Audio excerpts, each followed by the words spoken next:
ನಮಸ್ಕಾರ. ದಿನದಲ್ಲಿ ನಡೆದಂತಹ ಎಲ್ಲಾ ವಿದ್ಯಮಾನಗಳನ್ನು ತಿಳಿಸುವಂತಹ 30 Minutes 30 ನ್ಯೂಸ್ಗೆ ಸ್ವಾಗತ. ನಾನು ನಮಿತಾ ಜೈನ್.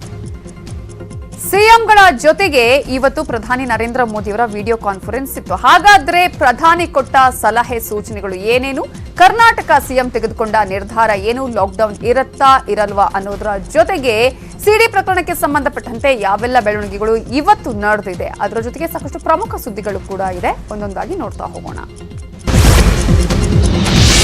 ರಾಜ್ಯದಲ್ಲಿ ಕೊರೋನಾ ಕಟ್ಟಿ ಹಾಕೋದಕ್ಕೆ ಖಾಸಗಿ ಕಂಪನಿಗಳು ಸಹ ಸರ್ಕಾರದ ಜೊತೆ ಕೈ ಜೋಡಿಸಿವೆ. ಈ ಬಗ್ಗೆ ಮಾಹಿತಿ ಕೊಟ್ಟ ಸಿಎಂ ಯಡಿಯೂರಪ್ಪ, ಕೋವಿಡ್ ವಿರುದ್ಧದ ಸಮರಕ್ಕೆ ಖಾಸಗಿ ಕಂಪನಿಗಳ ಸಹಕಾರವನ್ನು ಕೊಡ್ತಾ ಇವೆ. ಇನ್ಫೋಸಿಸ್, ವಿಪ್ರೋ, ಟೊಯೋಟೋ, ಬಾಷ್ ಕಂಪನಿಗಳು ಸರ್ಕಾರದ ಜೊತೆ ಕೈ ಜೋಡಿಸಿವೆ. ಸಿಎಸ್ಆರ್ ಫಂಡ್ ಬಳಸಿ ಆರೋಗ್ಯ ಇಲಾಖೆ ಸುಧಾರಣೆ ಮಾಡಲಿದ್ದೇವೆ. ಈ ವರ್ಷ ವಿವಿಧ ಕಂಪನಿಗಳಿಂದ ಸಿಎಸ್ಆರ್ ಫಂಡ್ನಿಂದಲೇ 8,619 ಕೋಟಿ ಸಂಗ್ರಹವಾಗಿದೆ ಅಂತ ಮಾಹಿತಿ ನೀಡಿದರು. ಇತ್ತೀಚೆಗೆ ಬಾಷ್ ಸಂಸ್ಥೆಯಿಂದ ಅಭಿವೃದ್ಧಿಪಡಿಸಿದ ಸಿಂಗಸಂದ್ರ ಹಾಗೂ ರೂಪೇನ್ ಅಗ್ರಹಾರದಲ್ಲಿ 2 ಪ್ರಾಥಮಿಕ ಆರೋಗ್ಯ ಕೇಂದ್ರಗಳನ್ನು ಸಹ ಉದ್ಘಾಟನೆ ಮಾಡಲಾಯಿತು. ಬ್ರಾಡ್ವೇ ರಸ್ತೆಯ ಚರಕ ಆಸ್ಪತ್ರೆಗೆ ಹಾಗೂ ಕಿದ್ವಾಯ್ ಆಸ್ಪತ್ರೆಗೆ ಹೊಸ ಕಟ್ಟಡಕ್ಕೆ ಇನ್ಫೋಸಿಸ್ ಪ್ರತಿಷ್ಠಾನ ನೆರವು ನೀಡಿದೆ. ಈ ರೀತಿ ಖಾಸಗಿ ಸಂಸ್ಥೆಗಳು ಆರೋಗ್ಯ ಕ್ಷೇತ್ರಕ್ಕೆ ಅತ್ಯವಶ್ಯಕ ನೆರವನ್ನು ನೀಡ್ತಾ ಇದೆ. ರಾಜ್ಯದಲ್ಲಿ ಲಾಕ್ಡೌನ್, ನೈಟ್ ಕರ್ಫ್ಯೂ ಇರುವುದಿಲ್ಲ. ಈ ಬಗ್ಗೆ ಪ್ರಧಾನಿ ಮೋದಿ ಯಾವುದೇ ಸೂಚನೆ ಕೊಟ್ಟಿಲ್ಲ ಅಂತ ಸಿಎಂ ಯಡಿಯೂರಪ್ಪ ಮಾಹಿತಿ ಕೊಟ್ಟಿದ್ದಾರೆ. ಪಿಎಂ ಜೊತೆ ವಿಡಿಯೋ ಕಾನ್ಫರೆನ್ಸ್ ನಡೆಸಿದ ಬಳಿಕ ಮಾತನಾಡಿದ ಸಿಎಂ, ಸಾರ್ವಜನಿಕರು ಮಾಸ್ಕ್ ಧರಿಸುವುದು ಕಡ್ಡಾಯ. ಹಾಲ್, ಒಳಾಂಗಣ ಕಾರ್ಯಕ್ರಮಗಳ ಬಗ್ಗೆ ಎಚ್ಚರಿಕೆಯಿಂದಿರಿ. ಸಾರ್ವಜನಿಕ ಸಭೆ ಸಮಾರಂಭಗಳಿಗೆ ಅಡ್ಡಿ ಇಲ್ಲ. ಸಿನಿಮಾ ಹಾಲ್ಗಳಲ್ಲಿ ಈಗಿರುವ ಮಾರ್ಗಸೂಚಿಯೇ ಮುಂದುವರಿಯಲಿದೆ. ಬೆಂಗಳೂರು, ಬೀದರ್, ಕಲಬುರಗಿಯಲ್ಲಿ ಕಟ್ಟೆಚ್ಚರ ವಹಿಸಲಾಗುತ್ತೆ ಅಂತ ಮಾಹಿತಿ ನೀಡಿದ್ದಾರೆ. ಮೊದಲೇ ಹೇಳಿದಂತೆಯೇ ಈ ಕೋವಿಡ್ ತಡೆಯೋದಕ್ಕೆ ಮಾಸ್ಕ್ ಕಂಪಲ್ಸರಿ, ಎಷ್ಟು ಬಿಗಿ ಸಾಧ್ಯನೋ ಅದು ಮಾಡಬೇಕು. ಅಂತರವನ್ನು ಕಾಯ್ದುಕೊಳ್ಬೇಕು. ಫಂಕ್ಷನ್ಗಳಲ್ಲಿ ದೊಡ್ಡ ಪ್ರಮಾಣದಲ್ಲಿ ಜನ ಸೇರೋದಕ್ಕೆ, ಅದನ್ನು 4 ಗೋಡೆ ಮಧ್ಯೆ ನಡೆಯುವಂತ ಫಂಕ್ಷನ್, ಪಬ್ಲಿಕ್ ಮೀಟಿಂಗ್ಸ್ ಅಲ್ಲ, ಇಲ್ಲಿ ಬಹಳ ಎಚ್ಚರ ವಹಿಸಬೇಕು. ಈ ಎಲ್ಲ ಸಲಹೆಗಳನ್ನು ಕೊಟ್ಟಿದ್ದಾರೆ. ಅದನ್ನು ಕಟ್ಟುನಿಟ್ಟಾಗಿ ಫಾಲೋ ಮಾಡೋ ಪ್ರಯತ್ನ ನಾವು ಸಹ ಮಾಡ್ತೇವೆ.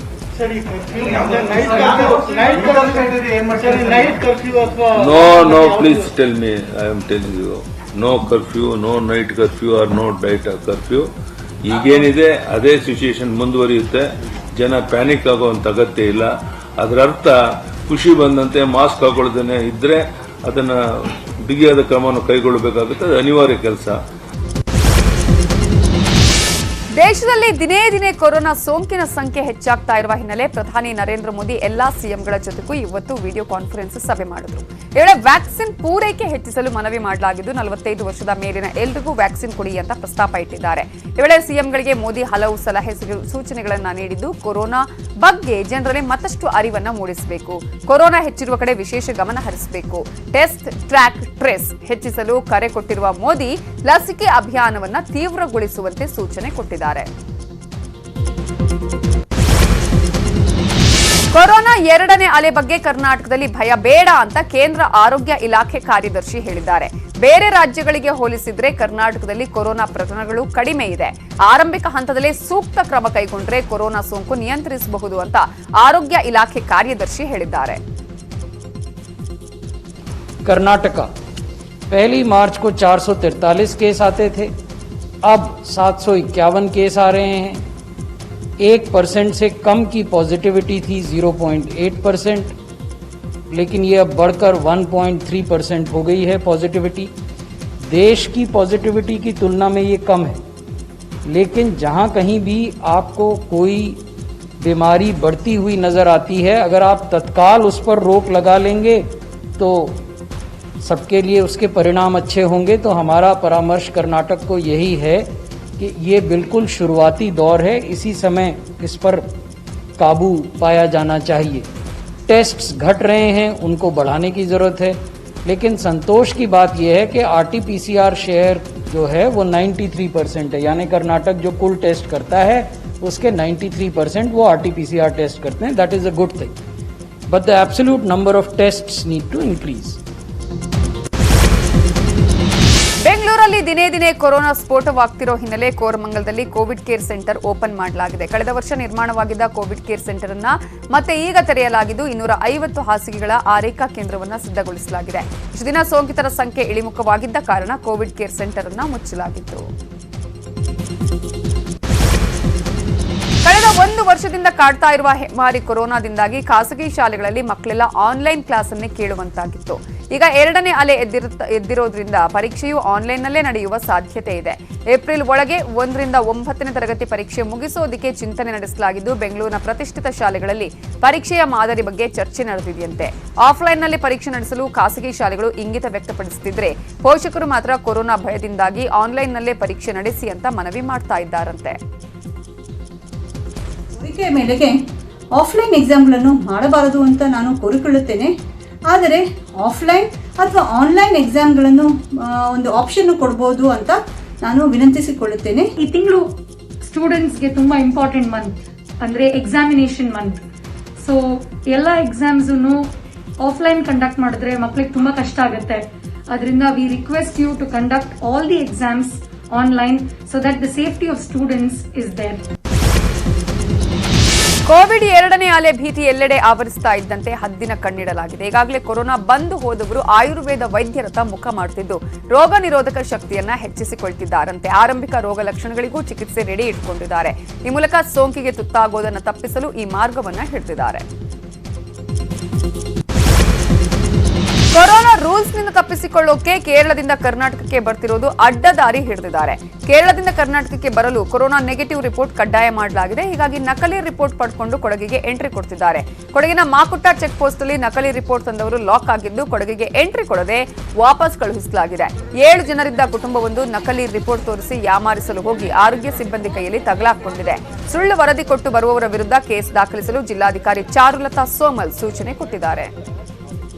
ಕೇಸಸ್ ಏನಾದರೂ ನಿಮಗೆ ಮಾಹಿತಿ ಇದ್ರೆ ನಮಗೆ ಶೇರ್ ಮಾಡಿ, ಯಾಕಂದ್ರೆ ನಮ್ಮ ಹೆಲ್ತ್ಗೆ ಬಂದಿಲ್ಲ. ಈ ಥರ ಕೇಸಸ್ ಬಂದರೆ ತಕ್ಷಣ ನಮಗೆ ಕ್ರಮ ತಗೊಳ್ಳಿಕ್ಕೆ ಅವಕಾಶ ಇರುತ್ತೆ. ಅದೇ ಇದ್ರೆ ನಮಗೆ ಡಾಕ್ಯುಮೆಂಟ್ಸ್ ಕೊಡಿ, ನಾವೇ ಪರಿಶೀಲನೆ ಮಾಡಿ ಕ್ರಮ ತಗೊಳ್ತೀವಿ. ಅದು ನಾವೇ ಹೇಳ್ತೀವಿ ನಮ್ಮ ಹೆಲ್ತ್ ಡಿಪಾರ್ಟ್ಮೆಂಟ್. ಹೆಮ್ಮಾರಿ ಕೊರೋನಾ ಯುಟರ್ನ್ಗೆ 5 ರಾಜ್ಯಗಳು ಶೇಕ್ ಆಗ್ತಿವೆ. 78% ಹೊಸ ಪ್ರಕರಣಗಳು ದಾಖಲಾಗಿದ್ದು, ಕೊರೋನಾ ಶರವೇಗಕ್ಕೆ ಜನ ಬೆಚ್ಚಿ ಬೀಳ್ತಿದ್ದಾರೆ. ಮಹಾರಾಷ್ಟ್ರ, ಪಂಜಾಬ್, ಗುಜರಾತ್, ತಮಿಳುನಾಡು, ಕರ್ನಾಟಕದಲ್ಲಿ ದಿನೇ ದಿನೇ ಕೊರೋನಾ ಆತಂಕ ಹೆಚ್ಚಾಗ್ತಿದೆ. ಈಗಾಗಲೇ ಮಹಾರಾಷ್ಟ್ರದಲ್ಲಿ ಟಫ್ ರೂಲ್ಸ್ ಜಾರಿ ಮಾಡಲಾಗಿದ್ದು, ಮದುವೆಗಳಲ್ಲಿ 50 ಮಂದಿ ಹಾಗೂ ಅಂತ್ಯ ಸಂಸ್ಕಾರಕ್ಕೆ 20 ಜನ ಭಾಗವಹಿಸುವಂತೆ ಆದೇಶ ಹೊರಡಿಸಲಾಗಿದೆ. ಜೊತೆಗೆ ಹೋಟೆಲ್, ಸಿನಿಮಾ ಸೇರಿದಂತೆ ಎಲ್ಲೆಡೆ 50% ಮಂದಿಯನ್ನು ಮಾತ್ರ ಬಳಸಲು ಸೂಚನೆ ನೀಡಿದ್ದಾರೆ.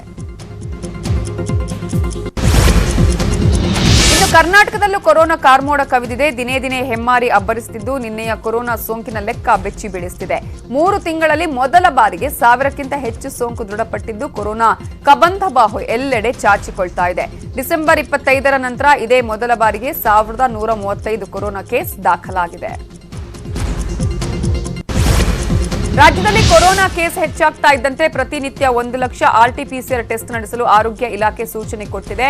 ಇಷ್ಟು ದಿನಕ್ಕೆ 70,500 ಜನರಿಗೆ ಪರೀಕ್ಷೆ ಮಾಡಲಾಗ್ತಿತ್ತು. ಆದರೆ ಈಗ ಕೊರೋನಾ ಸೋಂಕು ಹೆಚ್ಚಾಗಿರೋದ್ರಿಂದ ಸೋಂಕಿತರು ಹಾಗೂ ಪ್ರೈಮರಿ, ಸೆಕೆಂಡರಿ ಕಾಂಟ್ಯಾಕ್ಟ್ ಹೊಂದಿದವರ ಪರೀಕ್ಷೆಯನ್ನ ಆದಷ್ಟು ಬೇಗ ಮಾಡಿ ಮುಗಿಸೋದಕ್ಕೆ ಮುಂದಾಗಿದೆ. ಒಬ್ಬ ಸೋಂಕಿತನ ಜೊತೆ ಸಂಪರ್ಕದಲ್ಲಿದ್ದ ಕನಿಷ್ಠ 4 ಜನರಿಗೆ ಪರೀಕ್ಷೆ ಕಡ್ಡಾಯ ಮಾಡಲಾಗಿದ್ದು, ಐಎಲ್ಎಲ್ ಸಾರಿ ಹೊರತುಪಡಿಸಿ ಸಿಂಪ್ಟಮ್ಸ್ ಇಲ್ಲದೆ ಇರೋ ಎಲ್ಲರಿಗೂ ಪೂಲಿಂಗ್ ಟೆಸ್ಟ್ ಮಾಡಲಾಗುತ್ತೆ. ರಾಜ್ಯದಲ್ಲಿ ಕೊರೋನಾ ಲೆಕ್ಕ 1000 ಗಡಿ ದಾಟ್ತಾ ಇದ್ದಂತೆ ಬಿಗ್ ಬಜೆಟ್ ಸಿನಿಮಾಗಳಿಗೆ ಈಗ ಟೆನ್ಷನ್ ಶುರುವಾಗಿದೆ.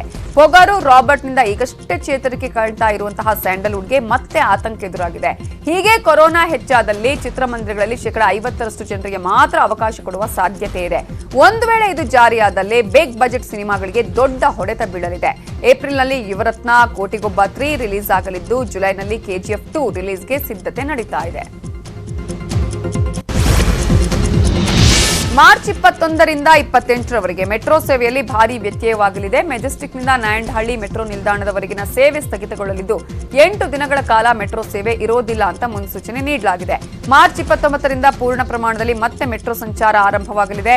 ಇನ್ನುಳಿದಂತೆ ಮೆಜೆಸ್ಟಿಕ್ ಟು ಬೈಯಪ್ಪನಹಳ್ಳಿ ಹಾಗೂ ಹಸಿರು ಮಾರ್ಗದ ಮೆಟ್ರೋ ಮಾತ್ರ ಸಂಚಾರ ಸರಾಗವಾಗಿ ನಡೆಯಲಿದೆ.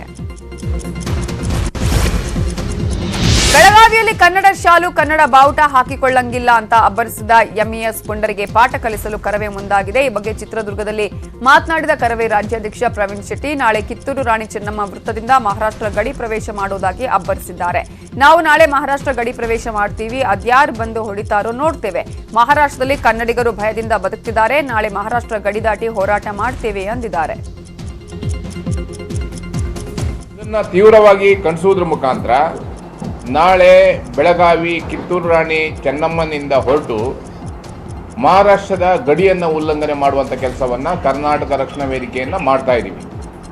ಯಾರು ಹೊಡಿತೀವಂತಾರೋ, ಕನ್ನಡಿಗರ ಮೈಯನ್ನು ಯಾರು ಮುಟ್ತೀವಂತಾರೋ ಮುಟ್ಲಿಕ್ಕೆ ಅವರಿಗೆ ಸವಾಲನ್ನು.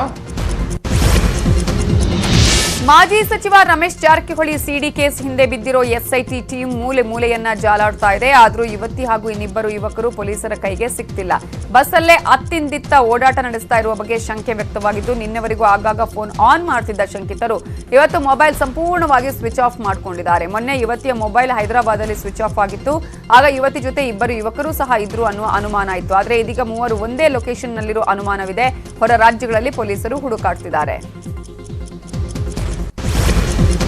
ರಮೇಶ್ ಜಾರಕಿಹೊಳಿ ಸಿಡಿ ಪ್ರಕರಣದಲ್ಲಿ ಶಂಕಿತರ ಬ್ಯಾಂಕ್ ಖಾತೆಯ ಹಣ ವರ್ಗಾವಣೆ ಬಗ್ಗೆ ಎಸ್ಐಟಿ ದಾಖಲೆಯನ್ನು ಸಂಗ್ರಹಿಸಲಿದೆ. ಸಂತ್ರಸ್ತೆ ಯುವತಿ ಹಾಗೂ ಯುವಕರು ಹೊಂದಿದ್ದ ಬ್ಯಾಂಕ್ ಅಕೌಂಟ್ನ ಸ್ಟೇಟ್ಮೆಂಟ್ ಅನ್ನು ಎಸ್ಐಟಿ ಪಡೆಯಲಿದ್ದು, ಯಾರ ಖಾತೆಗೆ ಎಷ್ಟು ಹಣ ಬಂದಿತ್ತು, ಯಾರ ಖಾತೆಯಲ್ಲಿ ಎಷ್ಟು ಹಣ ಇಟ್ಟಿದ್ದಾರೆ, ಯಾವ್ಯಾವ ಖಾತೆಗಳಿಂದ ಟ್ರಾನ್ಸಾಕ್ಷನ್ ನಡೆದಿದೆ ಅನ್ನೋದ್ರ ಬಗ್ಗೆ ಸಂಪೂರ್ಣ ವಿವರವನ್ನು ಕಲೆ ಹಾಕಲಿದ್ದಾರೆ.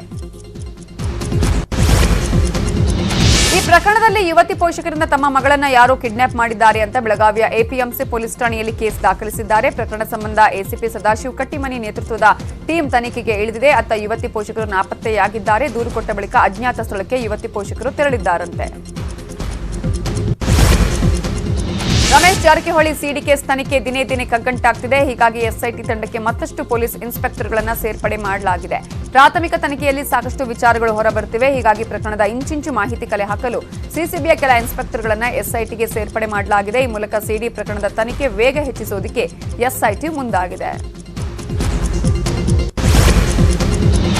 ರಮೇಶ್ ಜಾರಕಿಹೊಳಿ ಸಿಡಿ ಪ್ರಕರಣಕ್ಕೆ ಸ್ಫೋಟಕ ತಿರುವು ಸಿಕ್ಕಿದೆ. ರಾಜ್ಯ ಬಿಜೆಪಿ ಕುತೂಹಲಕಾರಿ ಟ್ವೀಟ್ ಮಾಡಿದ್ದು, ಕೆಪಿಸಿಸಿ ಅಧ್ಯಕ್ಷ ಡಿಕೆ ಶಿವಕುಮಾರ್ ಜೊತೆ ಕಿಂಗ್ ಪಿನ್ ಎನ್ನಲಾದ ಯುವಕನಿದ್ದ ಫೋಟೋವನ್ನು ಅಪ್ಲೋಡ್ ಮಾಡಿದೆ. ಹೆಗಲು ಮುಟ್ಟಿ ನೋಡಿಕೊಂಡಿದ್ದಕ್ಕೂ ಈ ಚಿತ್ರಕ್ಕೂ ಸಂಬಂಧ ಇರಬಹುದೇ? ಮಾಸ್ಟರ್ ಮೈಂಡ್ ಮತ್ತು ರಿಂಗ್ ಮಾಸ್ಟರ್ ಒಂದೇ ಫ್ರೇಮ್ನಲ್ಲಿದ್ದಾರೆ ಅಂತ ಬಿಜೆಪಿ ಟ್ವೀಟ್ ಮಾಡಿದೆ. ಇನ್ನು ರಾಜ್ಯ ಕಾಂಗ್ರೆಸ್ ಟ್ವೀಟ್ ಮಾಡಿದ್ದು, ಬಿಜೆಪಿಯ ಕೆಲ ನಾಯಕರ ವಿಚಾರ ತೆಗೆದು ಕೆಲ ಫೋಟೋಗಳ ಜೊತೆ ಟ್ವೀಟ್ ಮಾಡಿ ಕಾಲೆಳೆದಿದೆ. ಬಳ್ಳಾರಿ ಜಿಲ್ಲೆಯ ಸಿರುಗುಪ್ಪ ತಾಲೂಕಿನ ದೇಶನೂರು ಗ್ರಾಮದ ಶಿಕ್ಷಕರೊಬ್ಬರು ದೇಹದಾನ ಮಾಡಿ ಸಾರ್ಥಕತೆ ಮೆರೆದಿದ್ದಾರೆ. 60 ವರ್ಷದ ಗಾಳಿ ಮಹೇಶ್ ಅನ್ನೋರು ಬಳ್ಳಾರಿಯ ವಿಮ್ಸ್ ಆಸ್ಪತ್ರೆಯ ಪ್ರಯೋಗಾಲಯಕ್ಕೆ ದೇಹದಾನ ಮಾಡಿದ್ದಾರೆ. ಈ ಹಿಂದೆ ಗಾಳಿ ಮಹೇಶ್ ಅವರ ತಂದೆ ತಾಯಿ ಕೂಡ ದೇಹದಾನ ಮಾಡಿ ಮತ್ತೊಬ್ಬರಿಗೆ ಸ್ಫೂರ್ತಿಯಾಗಿದ್ದಾರಂತೆ. ಅಂಗರಚನಾಶಾಸ್ತ್ರ ವಿಭಾಗ ಅಂತ ಇದೆ. ಅದರಲ್ಲಿ ಎಲ್ಲ ಅಂಗಗಳನ್ನು ಡಿಸೆಕ್ಟ್ ಮಾಡಿ ನೋಡಿಬಿಟ್ಟು ಅವರು ಕಲ್ತ್ಕೊಳ್ಳೋದಕ್ಕೆ ಅನುಕೂಲ ಆಗ್ತದೆ. ಒಂದು ವಿಶೇಷತೆ ಏನಂದರೆ, ಅವ್ರ ಮನೆಯಿಂದನೇ ಇದು 3ನೇ ಬಾಡಿ ನಮಗೆ ಸಿಗ್ತಾ ಇರೋದು. ಈಗಾಗಲೇ ಇನ್ನೂ ಇಬ್ಬರಿಗೂ ಅದೇ ಮನೆ ಅವ್ರು ಕೊಟ್ಟಿದ್ದಾರೆ. ಇದು 3ನೇ ಸರಿ ಅವರು ಡೊನೇಟ್ ಮಾಡ್ತಾರೆ. ಇದು ನಿಜಕ್ಕೂ ಅವ್ರದ್ದು ಸಾಮಾಜಿಕ ಒಂದು ಹೊಣೆಗಾರಿಕೆಯನ್ನು ತೋರಿಸ್ತದೆ. ಇದರಿಂದ ಹಲವಾರು ವೈದ್ಯಕೀಯ ವಿದ್ಯಾರ್ಥಿಗಳಿಗೆ ಸದುಪಯೋಗ ಆಗ್ತದೆ ಅಂತ ಹೇಳೋದಕ್ಕೆ ಬಯಸ್ತೀನಿ. ಉಳಿದ ಪ್ರಮುಖ 10 ಸುದ್ದಿಯನ್ನು ನೋಡೋಣ ಬ್ರೇಕ್ ಆದ್ಮೇಲೆ.